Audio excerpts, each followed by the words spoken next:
Үйден атып шыққан Даниля қолындағы қанжалаған пышағын шөп арасына лақтырып жіберді де сыртқы есікке қарай жүгірді. Жете бергені сол кілт тоқтады. «Тоқта! Тоқта!» деп айқайлаған дауысқа қараған жоқ. Қазір мына түріммен сыртқа шықсам, елдің көзіне түсемін ғой. Енді қайттым. Бағланның келуіне әлі 2 күн бар. Бағланнан басқа мені ешкім түсінбейді, сенбейді де. Қазір милицияға ұстатып жіберсе қайтем? Не істеуге болады? Не болса да үйде жатқан хайуанды көрейін. Өліп қалмадым екен, деп ойлады да үйге қайта беттеді. Ақырын есікті ашып еді, ешкім жоқ. Қанның аз ғана тамшылары жатыр. Дереу еден сүрткішпен ысқылап сүртті де шелектегі суға тастай салды. Қайда кетті екен? Қайда кетсе де дін аман ғой әйтеуір. Құрысын, өлмей өмірі қатсын иттің. Қазір бәрін жарияға жар салып айтса, маған ешкім сенбес бәлкім. Тыныш отырайын. Бағланым келгенде бәрін айтып беремін, деген Даниля телефонын қолына алды. Даниля қаланың қызы болса да, ауылдың жай жапсарын, тұрмыс тіршілігін толықтай біледі. Себебі бала күнінен жазғы демалысқа шықса болды, нағашы атасының үйіне құстай ұшатын. Кең дала, таза ауа, күнде бітпейтін серуен, неше түрлі ауыл балаларының ойындары. Бәрі Даниляны баурап алған болатын. Демалысқа жақындағаннан тынысы тарылып, қаладан қашқысы келетін. Тіпті жаз айларына әлі 1 ай бар болса да, заттарын жинап, түгендеп дайын жүруші еді. Нағашы атасының үйі де бұған үйреніп кеткен. Жиен қыздарының қай күні келетініне дейін біліп отыратын. Мұнда нағашы жеңгесі де Даниляны қатты күтетін. Жылма-жыл туып, бала-шағасының арасы 1 жастан болғанға, оларға қарауға уақыты болмай, бала қарауға көмекші болады деп қуанатын. Солай Даниля еті қаланыкі, сүйегі ауылдыкі болып өсті. Сондықтан да ауылға тұрмысқа шыққанда еш қиналмады. Бірге оқитын ауыл жігітінің еңбекқорлығы мен ақылдылығы тәнті еткен болатын. Сөз салғанда да қарсылық білдірмеді. Дүркіреп тойда өтті. Бәрі керемет, бәрі жақсы. Тек Даниляның анасы жалғыз қызының ауылға тұрмысқа шыққанына көңілі толмаған болатын.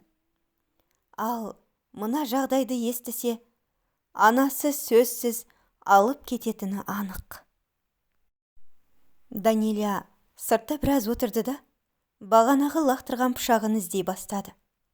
Шөп арасынан тауып алды да, дереу суды ағызып жуып алды.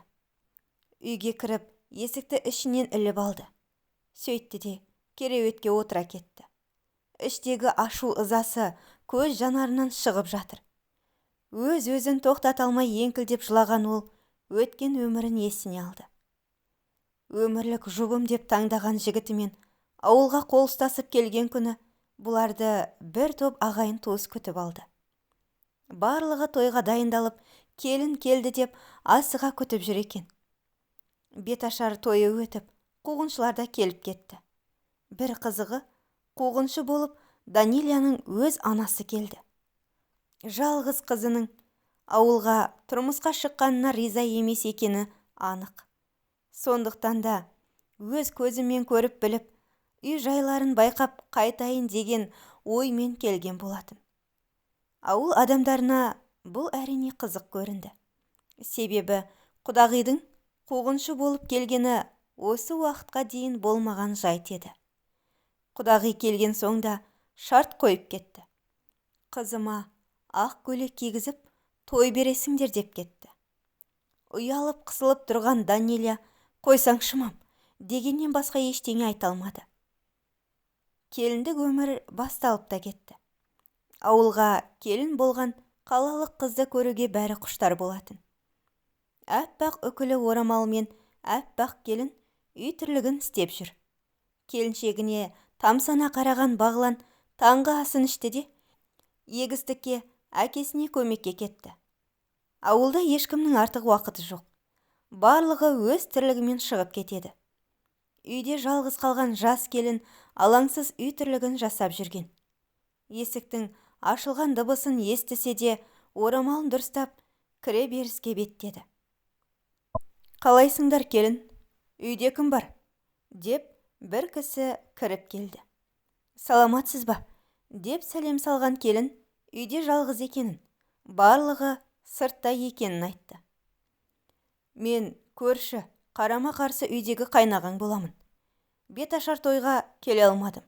Қалада жұмыста едім. Бақытты болыңдар айналайын», деді де бұрылып сыртқа беттеді. Ойында ештеңе жоқ. «Рахмет», деп келін іште қала берді.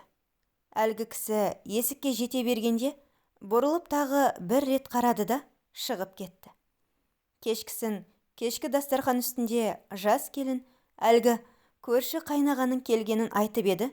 Енесі жалт бұрылды да: «Саған ештеңе демеді ме?» деді. «Жоқ, ештеңе демеді. Беташарға келе алмадым деп тілегін айтып шығып кетті», деді Даниля. Мейлі», деп ары қарай тілін тістеп, артық ауыз сөз айтпай, енесі үнсіз қалды. Бірақ осы әңгімеден соң үй ішіндегілер өз ойларымен арпалысып, ләм-мим деп тілдеспеді. Кешкісін төсегіне келіп қисайған Даниля іші бір нәрсені сезгендей ары-бері аунап ұйықтай алмады. Неге ол кісіні жақтырмады екен? Әлде келгенін бекер айттым ба? Бағланнан сұрап көрейінші деп телефонын қолына алды. Күйеуі жолдастарымен отырамыз деп кеткен болатын. Аз ойланып тұрды да, келген соң сұрармын деп жастыққа басын қойып ұйықтап кетті. Түс көріп жатыр екен. Түсінде үй ішінде жалғыз өзі тігіс тігіп отырғанда, кешегі көрші қайнағасы келіп есік аузында қарап тұр екен. Даниля орнынан тұрып сәлем салайын десе тұра алмайды. Бейне бір аяқтары жансызданып қалғандай. Әлгі кісі екі қолын жазып өзіне қарай жақындапты. Бар даусымен «Бағлан!» деп айқайлағанда оянып кетті. «Не болды сонша айқайлап?» «Бағана келгенмін үйге. Теледидардан футбол қарап отырмын», деп күйеуі есік алдында тұр. «Бағлан, мен бір түрлі түс көрдім. Түсімде біреу мені қинап өлтірмекші екен. Түрі онша көрінбеді. Өзім әлгі көрші кісі екен деп ойлаппын». «Ештеңе жоқ. Күндіз келгенге ойлаған шығарсың. Немесе миыңда қалып кеткен шығар сол жағдай. Ұйықтайық енді. Түн жарым болды». «Жан, бір түрлі емес пе сол кісі? Апада онша жақтырмай қалды күндіз айтқанымда». «Рас, ол кісі ауылға жақпас кісі негізі. Онша ұната бермеймін». «Неге? Ұры ма? Төбелескіш па? Алқаш па?» «Не ғой? Ол қаладан жұмыстан келдім дегені өтірік. Ол түрмеден келді. Қорқып қалма, негізі тиіспейді. Тем более біздің үйге». «Сонда неге қамалған?» «Ол ма? Точно білмеймін, бірақ қыздарға зорлық көрсеткен дейді. Бірақ ақталып шықты 2 рет. Жала жабылған деп». «Үйінде басқа ешкім тұрмай ма сонда? Әйелі, бала шағасы жоқ па?» «Бар ғой, баласы келіп тұрады. Әйелі дүниеден өткен. Ұлы қалада тұрады, жұмыс жасайды. Қызы тұрмыста». «Мен қорқайын деді мұна кісіден». «Қорқатын ештеңе жоқ жаным. Мен бармын ғой, уайымдама. Демалайықшы енді», деді де төсегіне қисайды. Даниля әлі ой үстінде. Таңертең ерте тұрып, жуынып, таңғы асқа кірісті. Шай қойып, сол екі ортада сиыр сауға қораға келді. «Жанымда қарап тұршы» деп Бағланды оятып еді. «Өзің бара берші, түнде кеш жаттым», деп тұра қоймады. Іші бірдеңені сезгендей алақ-жұлақ етіп, жан-жағына қарап, сиырды әрең сауып отыр. бір кезде сыртынан қадалған көзді байқады. Дәл бір сырттай біреу мұны бақылап тұрғандай күй кешті. Ақ тер көк терге түсіп, сиырын әрең сауды. Шелегін алып, енді бұрыла беріп еді, сыртынан бақылап, көше жақтағы артқы есіктен кешегі кісі қарап тұр екен. «Сәлем бердік», деп иіліп сәлемін салды да, тез-тез басып жүріп кетті. Таң азанымен нағып жүр. «Ой, Аллай», деп үйіне жете беріп, бұрылып қарап еді, әлі қарап тұр екен. Аяқ қолы дірілдеп, есікке жете алмай кетті. Алдынан қайын атасы шығып еді, сасқалақтап шелегін төгіп алайын деді. «Байқа, байқа, не болды? Тыныштық па келін?» «Ештеңе, жай. Таң енді атып, жарық енді түскенге жалғыз өзім қорқып». «Бағлан қайда жүр сені жалғыз жіберіп?» «Әй, Бағлан!» «Қоя беріңіз, ата. Болды, үйдемін ғой енді», деп үйге кіріп кетті. Ал Шоқан болса, жаңа ғана сызылып, сиыр сауып отырған көрші үйдің келінінің бейнесін көз алдына келтіріп, кезерген ернін бір жалап қойды да дүкенге беттеді. Шоқан әйелін кезінде итеріп жіберіп, өз қолымен өлтіріп, қан қысымы көтеріліп бірден құлап қалды деп ақталған еді. Ұлы мен қызы әкесінен көңілі қалған. Келіп, немесе хабарласып жағдайында сұрамайды. Ұлы анасының бейітінің басына келгенде ғана үйіне кіріп кетеді. Қызы мүлде келмейді. Тұрмыс құрған, өзімен өзі. Дүкенге кіріп, бір шөлмегімен бір нанын қойнына қысты да үйге беттеді. Үйіне келе жатып, Бағланның үй жағына ұрлана қарап қойды. Ешкім көрінбейді.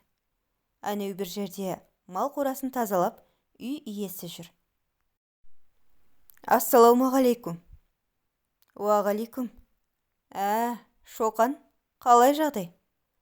«Жақсы, жақсы». Шоқан одан ары қарай сөйлегісі келмей, үйдің жан-жағын тінтей қарады. Бірақ іздегені көріне қоймаған соң, көше қиыршық тастарын теуіп, үйіне бет алды. Содан соң бірнеше күн Шоқан көрші үйдің келінін кезіктіре қоймады. Қанша рет үйдің ауласын жағалап та өтті. Жас келін көрінбеді. Ал Даниля барынша үйден шықпауға тырысатын. Шықса да қайта-қайта жалтақтап, тысыр еткен дауысқа елеңдеп, Шоқанның келе жатқанын алыстан байқап, зып етіп үйге кіріп кететін болды. Іші алай-дүлей. Бұл кісі неге маған жабысып алды тегі? Атама айтсам бекен? Бірақ айтқанда не деймін? Ол кісімен жүзбе-жүз келмедім. Ештеңе демеді. Мүмкін бекерге жаудалдырып жүрмін бе өзім? Бірақ сонда да не де болса көзіне түспей-ақ қояйыншы, деп ойлады. Солай мысық тышқан болып, бір-бірінің көзіне түспей қашып жүргенде бір айдай уақыт өтті. Енесі де жас келіннің соңғы кезде көңілсіз екенін байқады. Біреуден тығылып жүрген сияқты ма? Қалай өзі? Деп ойлап сыр тартып көріп еді. Жоқ, апа, деп мойындамады. Бір күні Даниляға қалаға ата-анасының үйіне баратын болып жолға жиналды. Қуанышында шек жоқ. Бағлан өзі апаратын болды. Енесінің құдағиға сәлемдемесін, өзінің азын-аулақ киім-кешегін жол сөмкесіне салды да көлікке беттеді. Ата-енесі қол бұлғап шығарып салды. Көлік сыртқы қақпадан шыға бергенде, көрші Шоқан қол көтеріп тоқтатты. Жүрегі зу ете қалған Даниля: «Жан, алмай-ақ қойшы осы кісіні», деді даусы дірілдеп. «Неге?» деді Бағлан. «Ұят қой, көрші отырып, ала кетейік», деп Шоқанның алдына кеп тоқтады.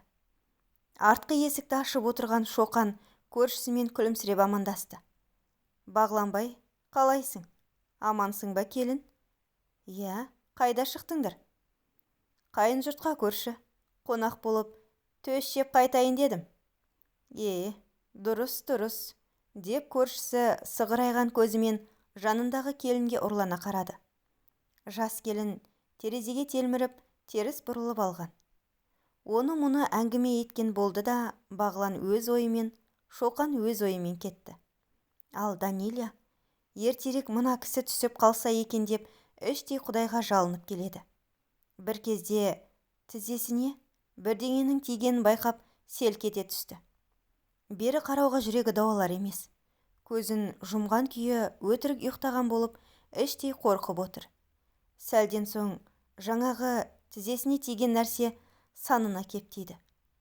Көзін ашып қарап еді. Шоқанның қолы. Өзі күлімсіреп, тісі ақсиып, тіке жолға қарап отыр. Онысы Бағлан ештеңе сезбесін деді шамасы. «Бағлан!» деп шыңғырып жіберді келіншегі.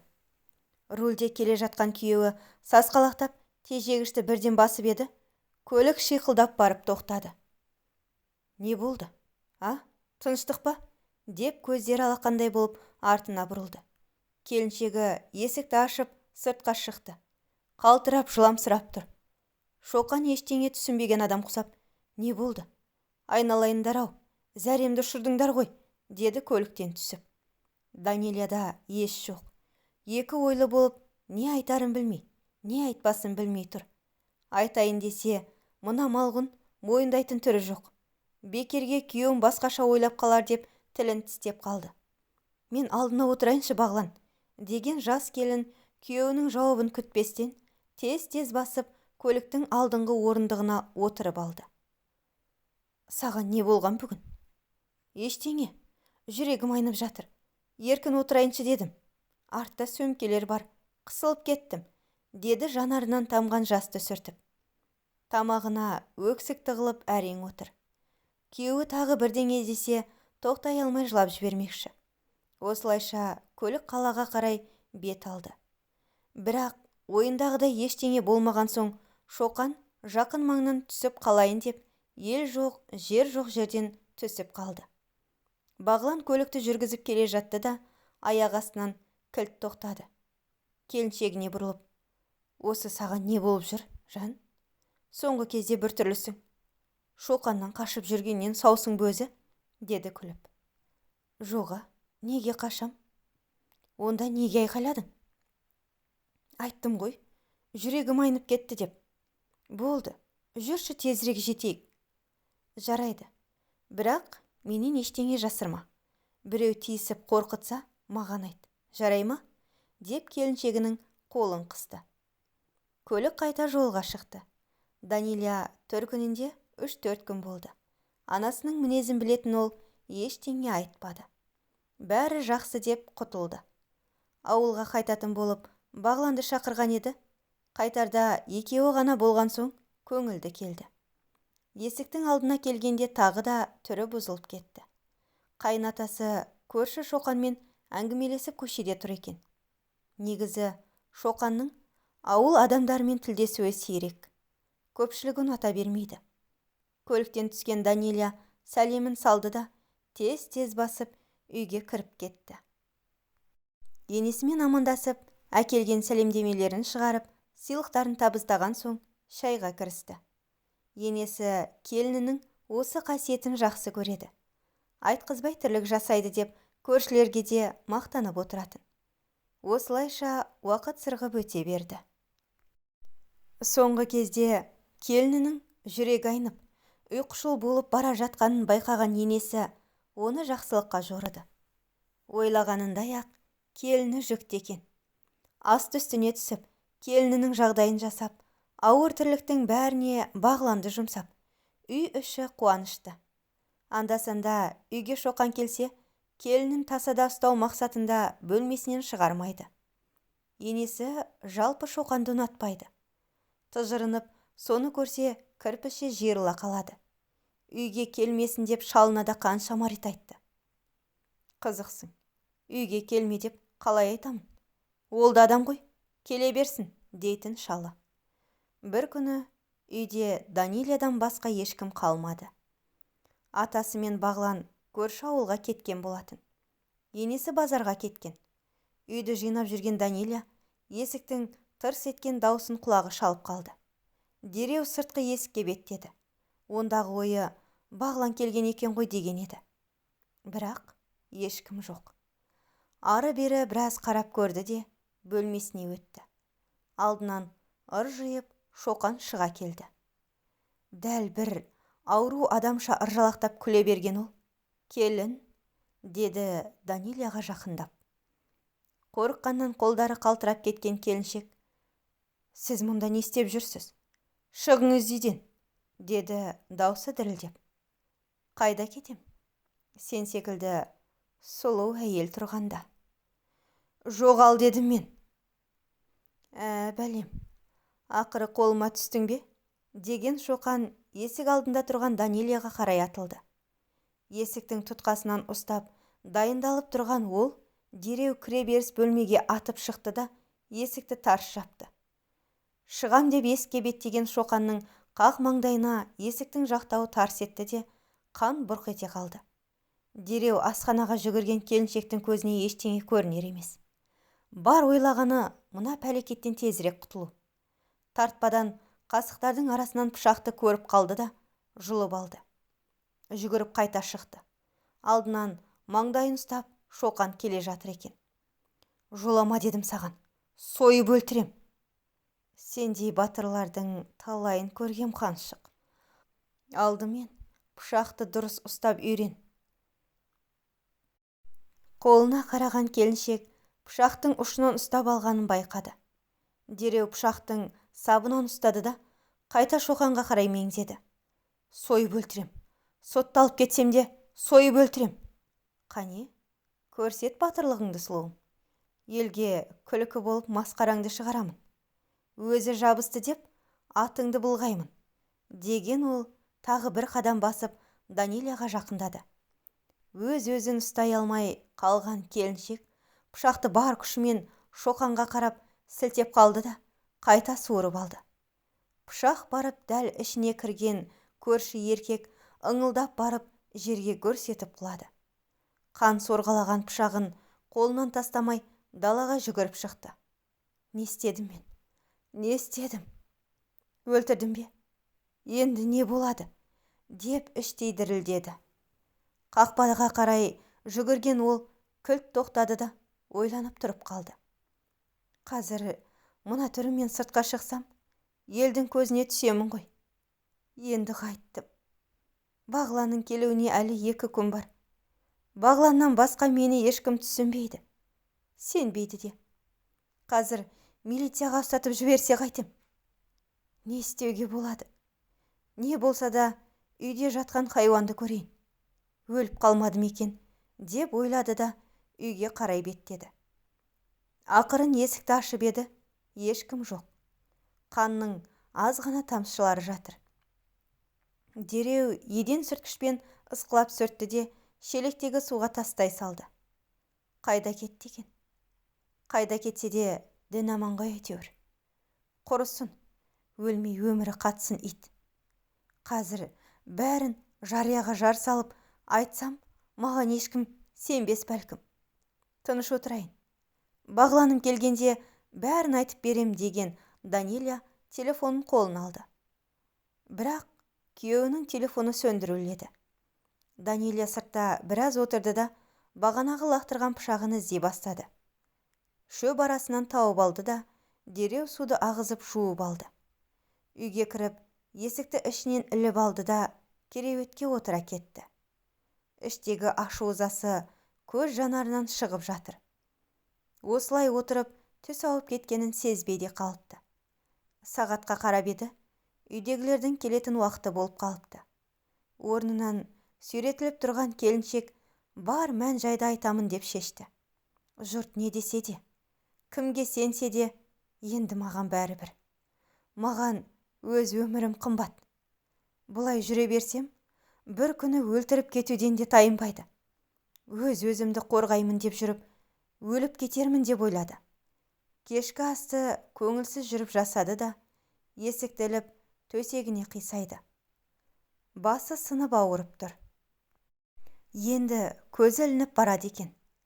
Есікті ұрған дауыстан шошып оянды. Ақырын басып есіктің алдына келді. Бұл кім? Кімсіз? Менмін. Есікті аш, Қаншық. Болмаса түрмеге жаптырамын. Пышақ кезенді десем, ұзақ жылға сотталасың. Ешкім ара түсе алмайды. Бұл күніңе зар боласың. Одан да жақсылықпен есікті ашта беріл маған. Жоғал дедім мен саған, ит. Итті көрсетемін мен саған қазір. Деген Шоқан есікті тепкілей бастады. Қатты қорыққаннан келіншек жүгіріп өз бөлмесінің терезесіне барды. Терезеден қашып шықпақшы. Телефонын алып бірінші күйеуіне хабарласты. Қас қылғанда ол да тұтқаны ала қоймады. Күйініп кеткен келіншек қашудан басқа амалы жоқ екенін түсінді де, дыбысын шығармай терезені ашқаны сол, Шоқан сап ете қалды. Қолынан ұстай алды. Үнсіз болып қалған соң үйді айналып терезелерді бақылап жүрген екен. Жатын бөлменің терезесі аулаға қарағандықтан бұларды ешкім көре де, есте де қоймады.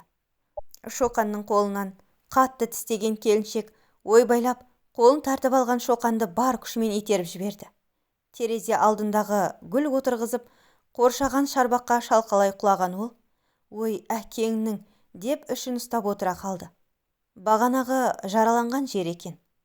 Оның бағына пышақтың тек ұшы ғана кірген еді. Қатты жаралана қоймапты. Терезені тез жауып үлгерген Даниля телефонын қайта терді. Күйеуі сол күйі телефонын көтермеді. Дереу енесіне хабарласты. Енесі Шоқанды ұнатпайтынын біледі. Алло, апа, деп жылап жіберді. Әй, не болды? Тыныштық па? Неге жылап тұрсың? Апау, ана кісі мені аңдып жүр. Үйге келіп қорқытып жатыр. Есікті құлыптап алсам, теуіп жатыр, аш деп жатыр. Мас па, әлде шегіп алған ба білмеймін. Тез келіңізші, апау, деп еңіреп жіберді. Ойбай, не дейді тағы? Қазір, мені жетіп қалдым деп тұтқаны қойды да шалына хабарласты. Шоқан екенін айтпай-ақ білді. Даниля терезеден қарап еді, ешкім жоқ. Дірілдеп қорқып, келесі бөлмеге өтті. Ол жақтың терезесінен де қарап еді, ешкімді көре қоймады. Тым-тырыс. Ақырын барып асханаға келді. Бұл жақтың терезесінен ешкімді байқамады. Тартпадан тағы да пышақты алып, өзін қорғауға дайындалды. Осылай тапжылмай 10 минуттай күтіп тұрды. Ешқандай дыбыс жоқ. Орындыққа отыра кетті. Өксігін баса алар емес. Енді ғана сезіп жатыр. Іші төмен тартып ауырсынып тұр. Осы кезде ғана өзінің жүктілігі есіне түсіп кетті. Біраз отырған соң тағы да байқап көрейін деп орнынан тұра бергені сол, сыртқы қақпаның тарсылдаған дауысы естілді. Дабырлап, асыға басып сөйлеп келе жатқан енесінің дауысынан таныды. Жүгіріп шыққан келіні өзі құлыптаған есігінде қолдары қалтырап аша алмай зәресі кетті. Әрең ашып, сыртқа атып шықты. Қарсы алдынан шыққан енесін құшақтай алған келін еңкілдеп жылап жіберді. Апа! Не болды жаным-ау? Тиісті ме саған? Не істеді? Не деді ол ит? Айтшы қане. Апа, ол кім өзі? Неге маған жабысып қалды? Неге мен аңдай береді? Менде несі бар? Қашан келді? Не деді? Жүр үйге. Қорқып қалыпсың ғой. Қолдарың дірілдеп, жүрегің тарсылдап тұр ғой. Су ішіп жіберші қызым. Ана құрғырларда келе қоймады ғой. Айтып едім осы бәлені үйге жолата берме деп. Деген енесі келінін құшақтап үйге кіргізді. Жайғасып отырғызып, бір стақан су берді. Апа, мен оны пышақтадым. Не дейді? Ойбай!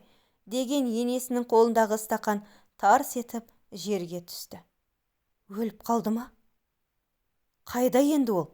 Деді көзі шарасынан шығардай. Жоқ, өлген жоқ.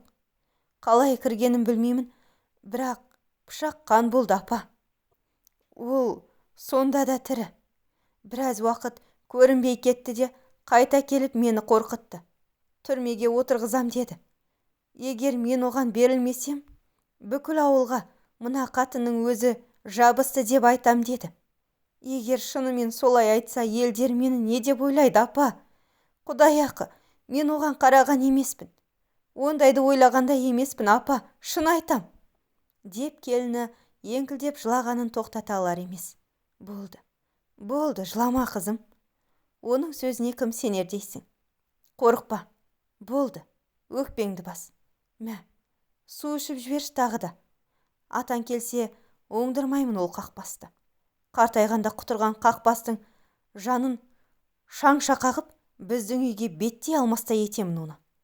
Уайымдама. Бастысы тірі ғой. Өліп қалмапты, ал басты хайуан, деп ашуланған енесі терезеге қарады.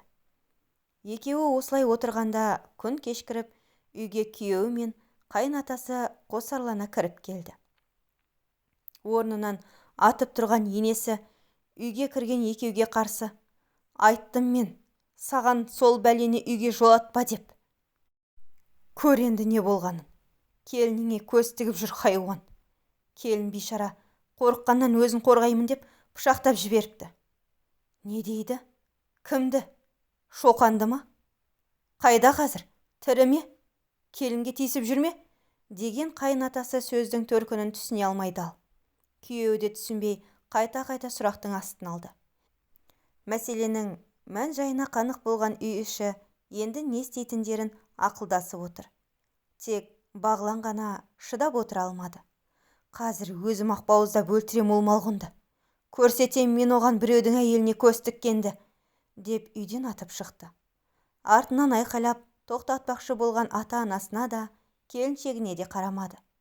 Ешкімді тыңдамастан, екі көзі ашудан қанталап, жұдырығын түйіп, Шоқанның ескі үйінің есігін бір теуіп ашты.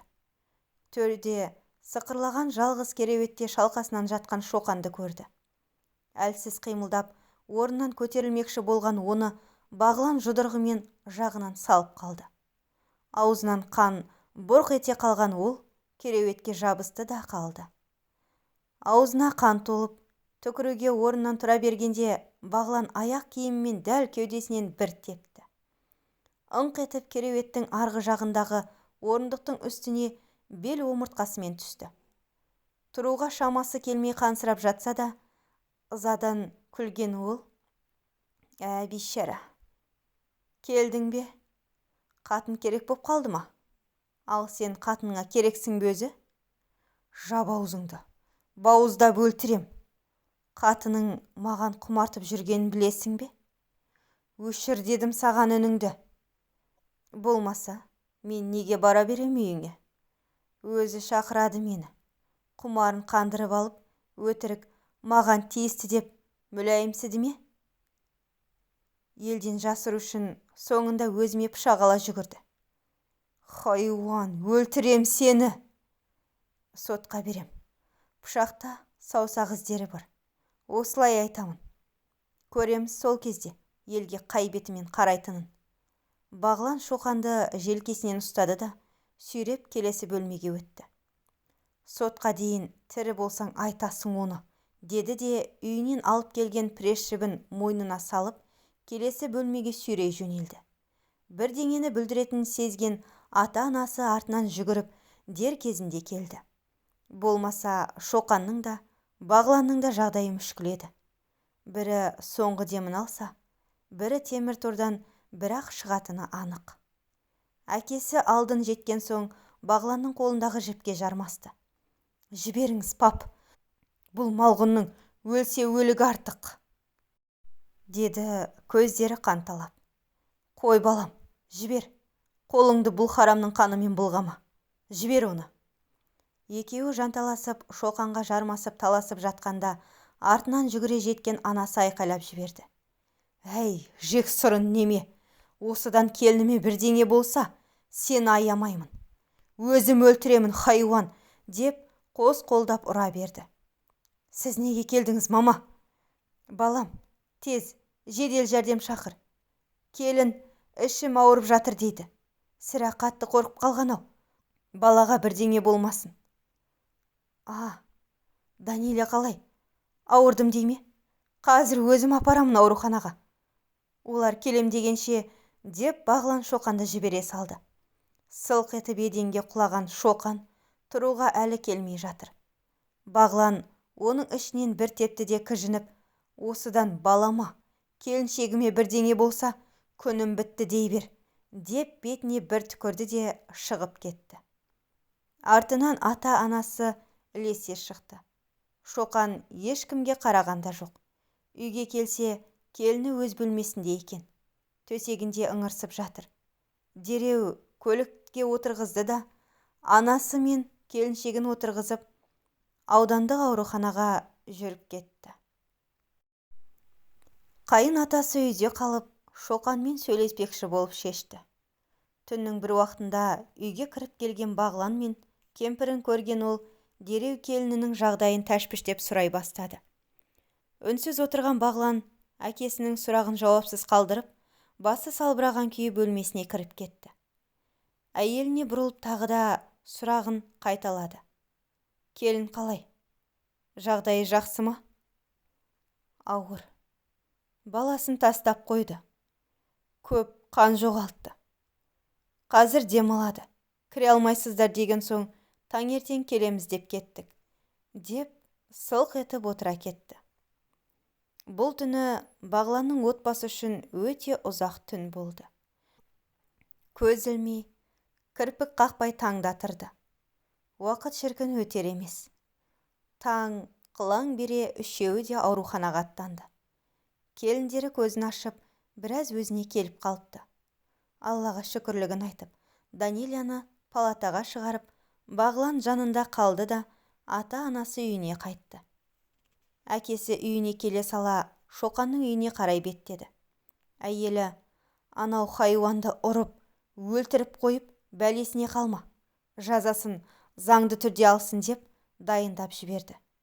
Бірақ Шоқанның қолында үлкен көзірі бар еді. Егер ол пышақталғанын айтса, Даниля да жазадан сытылмайтыны белгілі. Жылы жауып қояйын десе, келініне обал.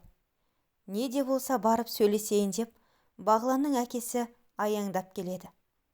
Есігінде құлып тұр. Біраз ойланып тұрды. Қайда кетуі мүмкін? Көшеде ойнап жүрген бір-екі балаға көзі түсті. Әй, балалар, Шоқан көке қайда кеткенін көрмедіңдер ме? Ол больницаға кетті, ата. Дәу машина келіп, алып кетті. Сірә жедел жәрдем шығар. Не болды екен? Тірі қалсын әйтеуір.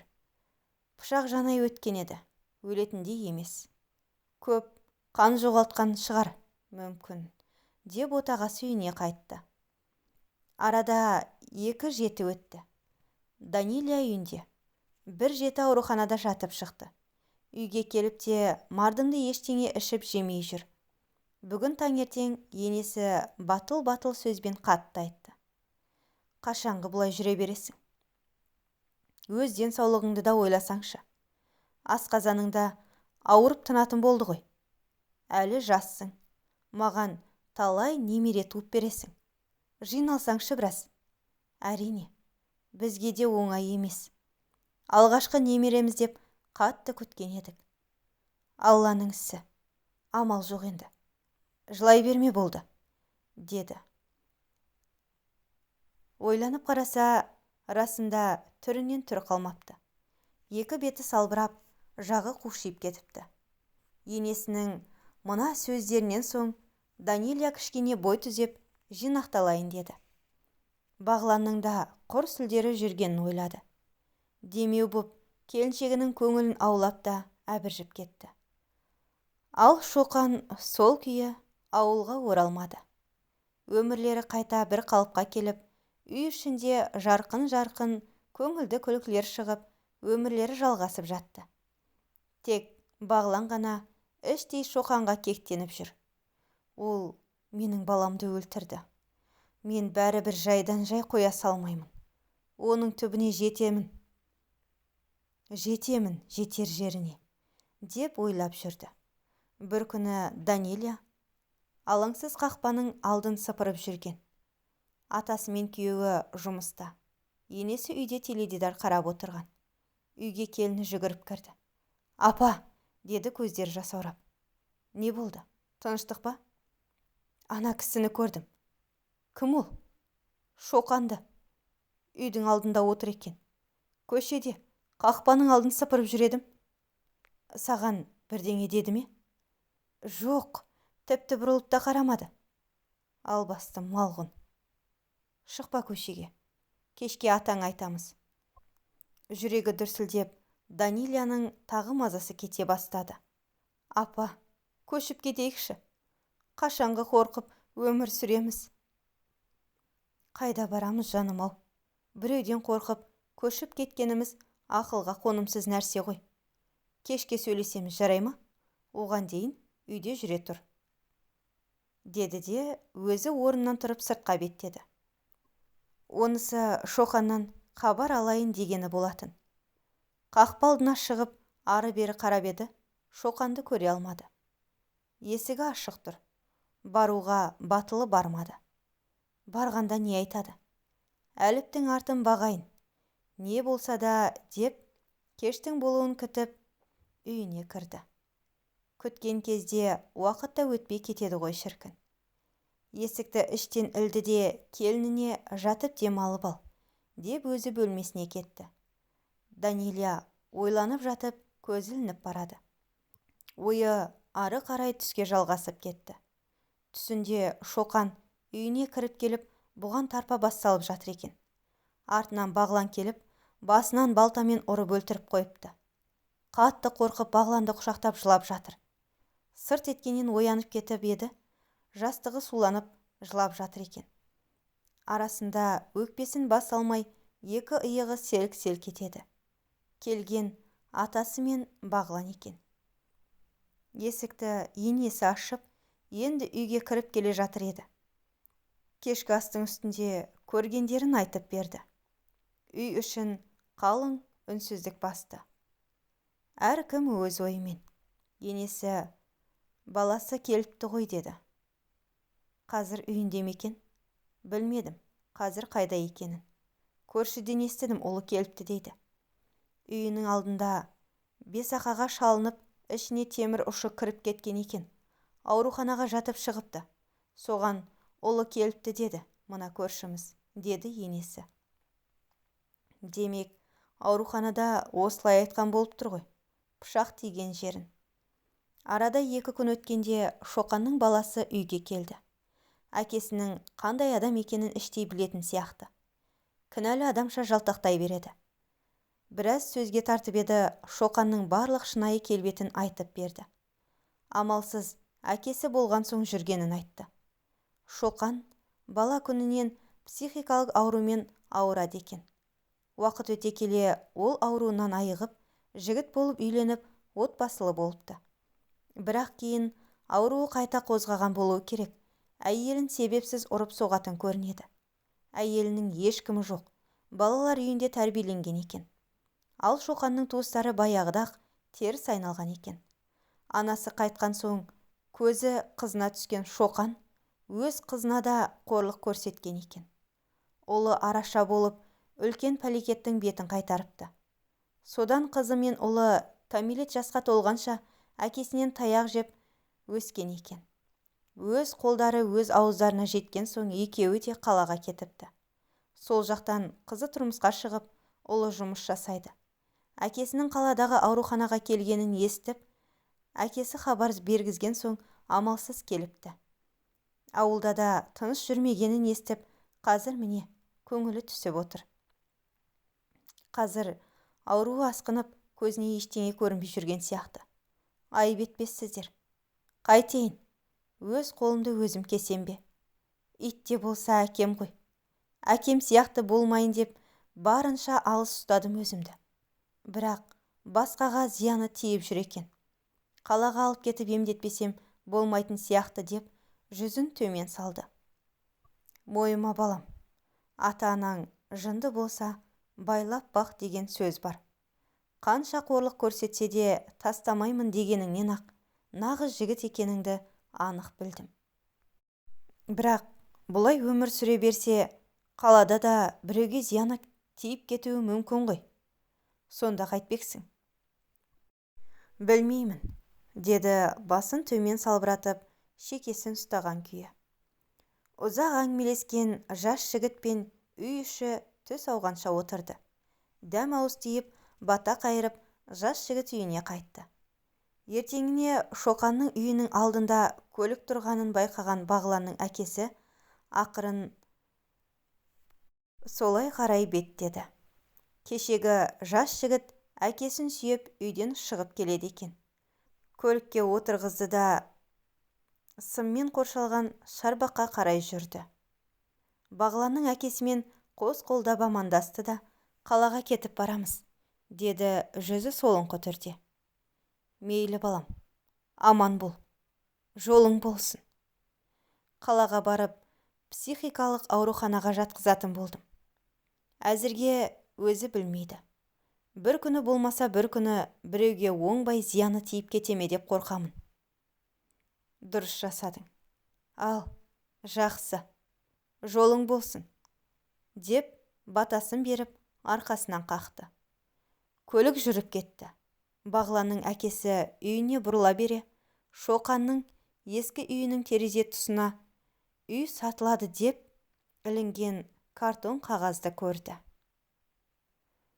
Соңы. Әңгіме авторы Фариза Амангелдіқызы. Құрметті тыңдарман, әңгімеге қатысты өз ойыңызды пікір бөліміне жазып, лайк басып, каналға тіркелуді ұмытпаңыз.